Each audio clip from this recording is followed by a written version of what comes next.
Hey everybody, it's Mr. Mott. What I want to do is talk about Ksp and molar solubility notes. Ksp stands for the solubility product. So what it deals with in equilibrium is the idea that solids that are normally considered insoluble, maybe in baby chem, would be actually slightly soluble. And so how do we think about that, and what are some maybe different things that we need to know or be able to do with that information? So first of all, solubility, we need to understand sort of how ionic solids dissolve. So what we're going to do is first take a look at some dissolving equations for some ionic solids. So we're going to start out with copper 1 bromide as a solid. And putting this in water, if we were kind of just assuming at this point that this is very soluble, the water would separate this ionic solid into its ions. So we'd have copper with a +1 charge, and we could write this as aqueous. And then we have our bromide ion as well. Okay. And so what we can see from this description here is that when the copper bromide dissolves in water, it's forming the copper and the bromide ion in a 1-to-1 ratio. Okay. If we had something like calcium hydroxide, okay, if this were to dissolve in water completely as I have it written, then we'd have our calcium 2+ charge, and then our hydroxide ions are present, but they're no longer connected, so we write a 2 in the front. Okay. Very similar idea. AlOH3 is the formula. And this is going to break apart into its ions. Okay. Al3+, in solution, so we write aqueous. And then we have 3 hydroxide ions in solution. Okay. Now, and lastly, our last example here is going to be calcium phosphates. The formula of that is Ca3PO42 as a solid. And we can see here is that there are 3 calcium ions that are going to be kind of pulled apart. And then we have 2 phosphate ions. And so in solution, these are all going to be separate from each other. Okay, and so that's why we write the in the regular formula we would have, for instance, the 3. In solution, the water pulls those ions, or maybe Lego pieces and that kind of thing. All right, so that's why we take our 3 that's connected here as a subscript that we write it. We write the 3 that's in front. All right. Now, in truth, all of these solids that I've mentioned here, these are all what would be considered insoluble or very slightly soluble. So instead of having an arrow that just points to the products, I'm going to add an arrow that's going to go back to the left, recognizing there's going to be an equilibrium that is set up between all of these. Okay, all of these solids here are in equilibrium. Now, the topic that we're talking about is really Ksp, okay, which stands for the solubility product constant. So solubility product constant. So what this is going to describe, like any equilibrium constant, is the extent to which our solid is going to turn into its ions. Now, if we're going to calculate molar solubility, okay, if you're being asked to calculate molar solubility, which is a really common thing that you might be asked to calculate, what they're looking for you to find out is how many moles of our chemical, move this up for a second, moles of our chemical that will dissolve in 1 liter. Okay, so moles of our chemical that can dissolve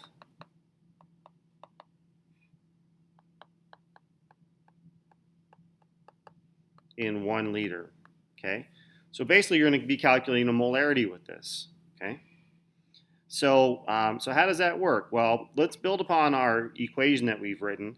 And what we're going to do is write our Ksp equations as we normally have done, following our stoichiometry. Okay, so my Ksp equation for our first example with copper bromide is to recognize that we have our copper ions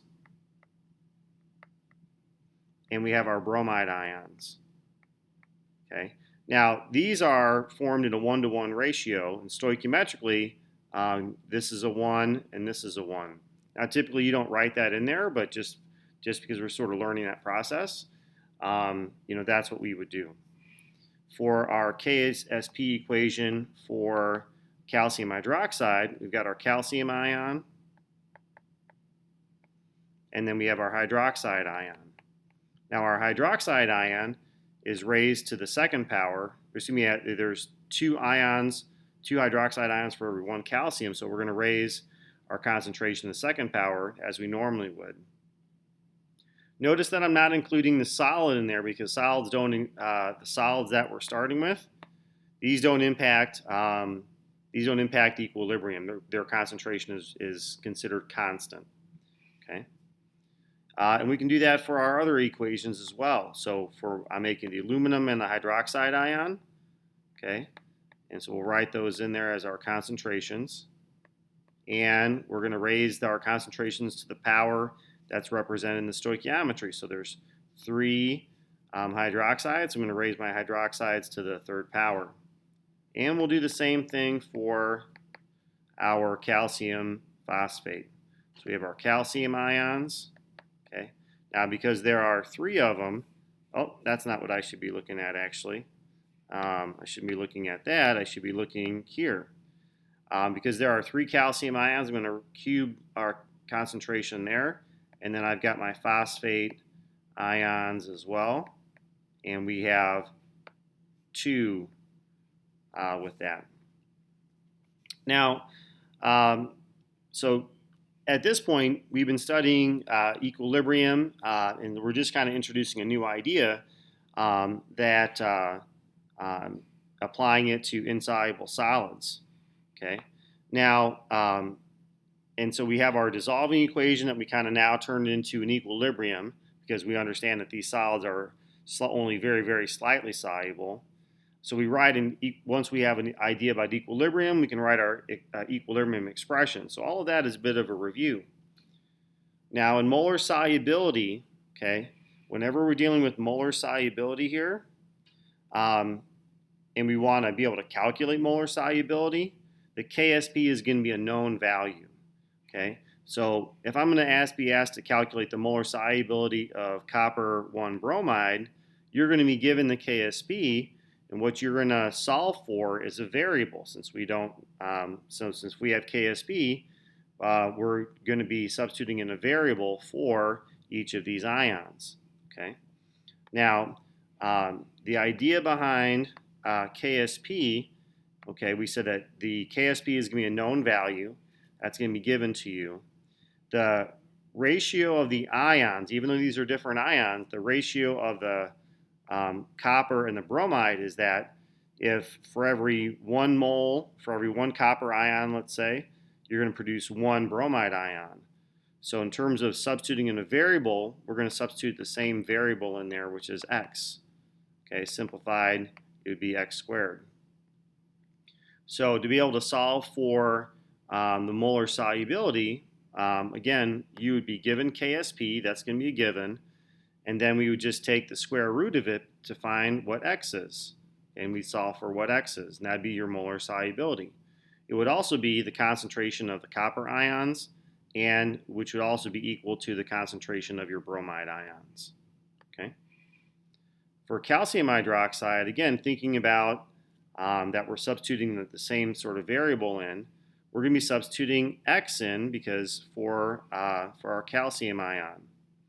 Now for the hydroxide, the ratio that these ions form is for every 1 calcium, there's 2 hydroxides. So I'm going to substitute in the variable 2x for the hydroxides. And we can't forget to square, we can't forget to square our 2x there. Okay, so we're going to square that because we have a 2 in our Ksp equation. So simplifying this right-hand side here, we get 4x cubed. So if you were asked to find the molar solubility of calcium hydroxide, the Ksp would be a known value. You'd be given it. We would divide by 4, take our Ksp, divide by 4, and then we would take the cube root to find x. Okay. For aluminum hydroxide, again, we're going to be substituting x in for our aluminum because we only have one of those, so that's going to be x. And then we're going to substitute in 3x for the hydroxides because, again, we are forming 3 hydroxides for every 1 aluminum. Okay, and then we go up to our Ksp equation, and remember we need to cube the concentration of the hydroxide. So then doing this math here, 3 cubed is going to be 27. We have x cubed times x, so that's x to the 4th. Okay. Following the same pattern, we can do this for calcium phosphate. And so for calcium, we have our 3 calcium ions. So I'm going to substitute in 3x there. We're going to raise this to the 3rd power. And because of the Ksp equation, for the phosphate, we have 2 phosphate ions that are formed. So I'm going to say 2x. And then we're going to raise it to the power that we have in our Ksp equation, which is 2. So when we simplify that, it's going to be 108 to the 5th power. So if you know these patterns in terms of how you approach Ksp and solve them, then your process is going to go a lot quicker in terms of understanding how to solve these. Okay. So in our first example, we have the copper and the bromide forming in a 1-to-1 ratio.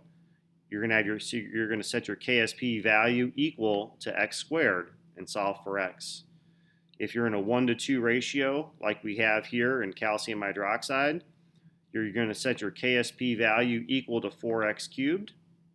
If you have a 1-to-3 ratio, like we have here with aluminum hydroxide, you're going to have your Ksp value, which again is a known value. They're going to be given that to you. And then it's going to be equal to 27x to the 4th. Lastly, if we had, like I say, a 2-to-3 ratio, again, your known Ksp, and then it's going to be equal 108 times x to the 5th. And again, that's how molar solubility works, and those would be the calculations that you'd be expected to know how to do. Thanks for watching.